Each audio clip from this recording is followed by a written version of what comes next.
Did you know that taxes can take a huge bite out of your retirement if you're not careful? Well, today in our financial freedom video, I'm going to show you 3 strategies that you can actually use to keep more money in your pocket with real numbers so it makes sense. So definitely stay locked in.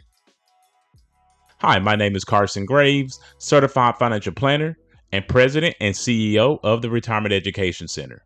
And my name is Andrea Graves, Director of Operations at the Retirement Education Center. For additional concepts on how to maximize your retirement, please subscribe to our YouTube channel and hit the notification bell to be notified when we upload new videos. Now, before we jump into our lesson today, there are always 2 rules to retirement income that we like to give you. And Andrew, what are those 2 rules? Well, rule number 1 is to never run out of money, and rule number 2 is to never forget rule number 1. And by the way, if you want to go deeper into these kinds of retirement topics, Carson covers them step by step in his first published book, How to Retire with Confidence: 5 of the most common pitfalls that could derail your retirement. You can get it today on Amazon by clicking in the link in the description below. So now let's dive into our topic today. So let's go ahead and talk about how you can pay less taxes in retirement.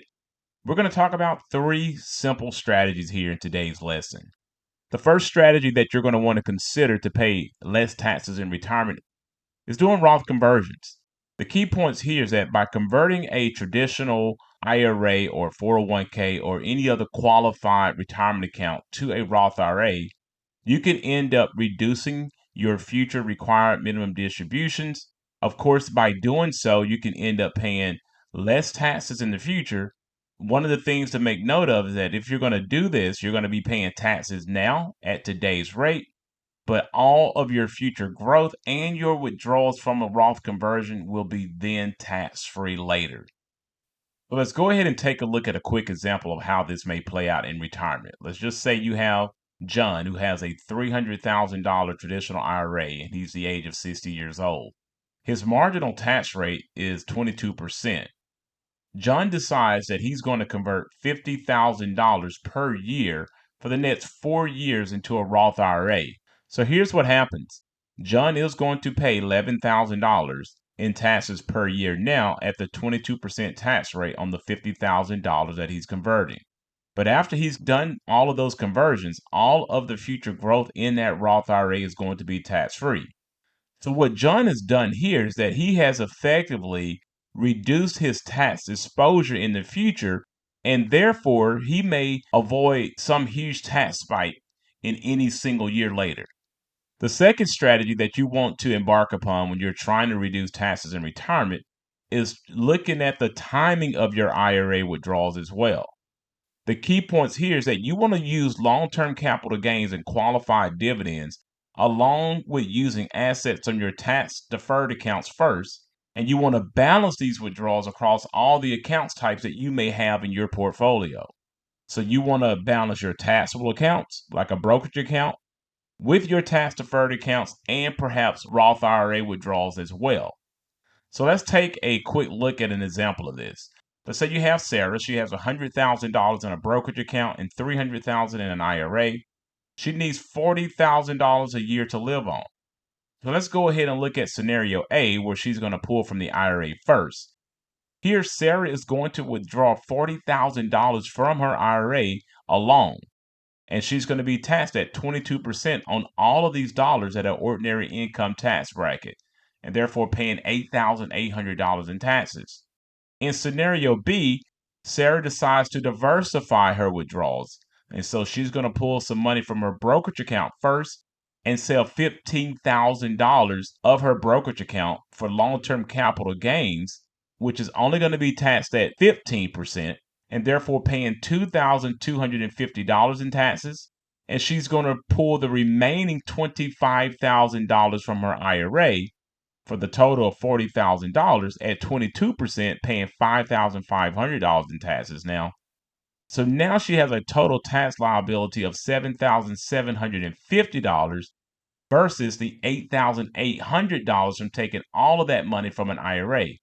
So here she's saving over $1,000 a year in taxes, and she's still reducing her IRA, and therefore reducing her future required minimum distributions when she has to take those at age 73 or age 75, depending on when she was born.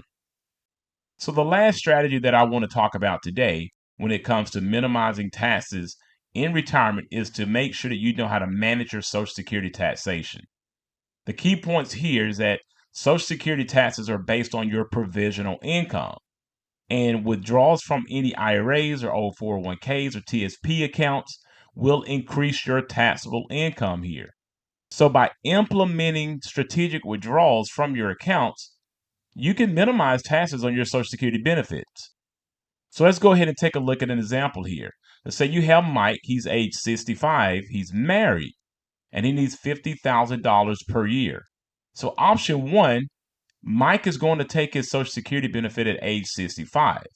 His Social Security benefit at that time is $30,000 a year. So he's going to take a withdrawal from his IRA of $20,000 to get to $50,000. His provisional income at this time is the $20,000 from the IRA, one half of his Social Security benefits, for a total provisional income of $35,000.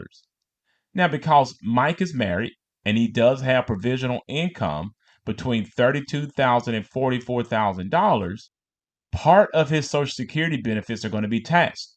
Up to 50% of it could be. So now let's take a look at option two for Mike. In option two, Mike is going to defer his Social Security benefits to age 70. At that time, his Social Security benefit would have grown to $42,000 per year.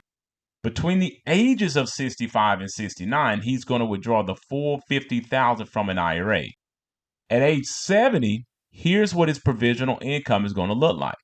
Mike would only need $8,000 from his IRA at this time because he's receiving $42,000 from Social Security. But remember, only one half of that $42,000 is counted for provisional income. Therefore, his total provisional income at this time is $29,000, which is under the threshold of $32,000. So the result here is that none of Mike's Social Security benefits will be taxable. So the moral of this video is that taxes don't have to really eat up your retirement. By planning ahead, doing things like Roth conversions, or making sure that you understand which accounts to pull from first, and also timing your Social Security benefits, you can absolutely keep more money in your pocket and also minimize taxes so that your retirement income can last longer. And we would love to hear your comments on this particular topic. What strategies have you used to manage taxes in retirement? Leave those comments in the comments section below, because your comments could help others in our community with similar questions. And as always, be sure that you speak with a certified financial planner in your area who can help you with these types of decisions. After this video, please check out our other videos that will give you tips on how to maximize your retirement. And if you like this video, please give it a thumbs up, subscribe to our YouTube channel, and share it with a friend. Thanks for watching, and remember, if you have questions, we have answers. Please note that these videos are created for educational purposes only, and that you should always seek out your own financial advisor, your own tax advisor, and your own attorney regarding your personal situation. Also, if you are looking for an independent fiduciary advisor to help you with these types of complex financial matters, we highly recommend that you utilize the links in our description below and go ahead and schedule a 1-hour free consultation with us today.